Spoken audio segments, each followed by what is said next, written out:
'స్క్వాల్ప్' అనే టైటిల్‌తో ఉన్న మలయాళం సినిమా అమెజాన్ ప్రైమ్‌లో తెలుగులో స్ట్రీమ్ అవుతుంది. ఈ సినిమా ఎలా ఉందో ఈ వీడియోలో తెలుసుకుందాం. ఈ లోపల వీడియోనైతే లైక్ చేసి ఛానెల్‌ని సబ్స్క్రైబ్ చేసుకోకుండా చూస్తున్నట్టయితే సబ్స్క్రైబ్ కూడా చేసుకోండి. ఈ సినిమా అంతా చూసిన తర్వాత నాకైతే నచ్చలేదు.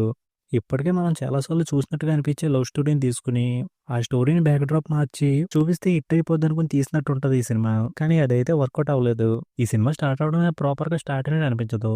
ఇందులో చెప్పేది లవ్ స్టోరీ అని తెలియడానికి మనకు కొంచెం టైం పడతది.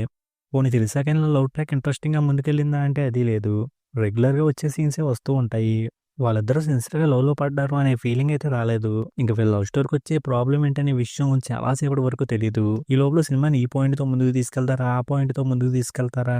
అనుకుంటూ సినిమాని చూస్తూ ఉండాలి. ఇంక తర్వాత వీళ్ళ లవ్ స్టోరీకొచ్చే మెయిన్ ప్రాబ్లమ్ ఇదే అని తెలిసినప్పుడు ఇప్పటికే ఇలాంటి ప్రాబ్లమ్‌ని చాలా సార్లు చూసామనే ఫీలింగ్ వస్తది. ఇంకా ఆ ప్రాబ్లమ్‌తో పోరాడడానికో, ప్రేమను గెలిపించుకోవడానికో ట్రై చేసినట్టు అస్సలు అనిపించలేదు. ప్రాబ్లమ్ వచ్చింది కదా! ఇంక మనం ఏం చేయలేం అన్నట్టుగా ఆగిపోయారు.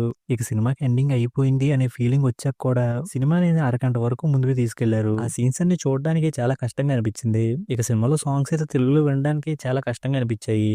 ఇంకా బ్యాక్‌గ్రౌండ్ స్కోర్ అయితే పర్వాలేదు అనిపించింది. ఇక సినిమాలో మెయిన్ లీడ్‌గా చేసిన యాక్టర్స్ అందరూ వాళ్ళ రోల్స్ తగ్గట్టుగా బానే చేశారు. ఫైనల్‌గా ఈ సినిమాలో మనకు తెలిసిన లైన్‌నే బ్యాక్ డ్రాప్ మార్చి కొత్తగా చూపించడానికి ట్రై చేశారు గానీ, అస్సలు ఇంట్రెస్టింగ్‌గా అయితే చూపించలేకపోయారు.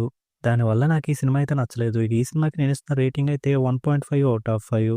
ఇక వీడియోని క్లోజ్ చేసే ముందు వీడియోని లైక్ చేసి, ఛానెల్‌ని సబ్స్క్రైబ్ చేసుకోకుండా చూస్తున్నట్టయితే సబ్స్క్రైబ్ కూడా చేసుకోండి.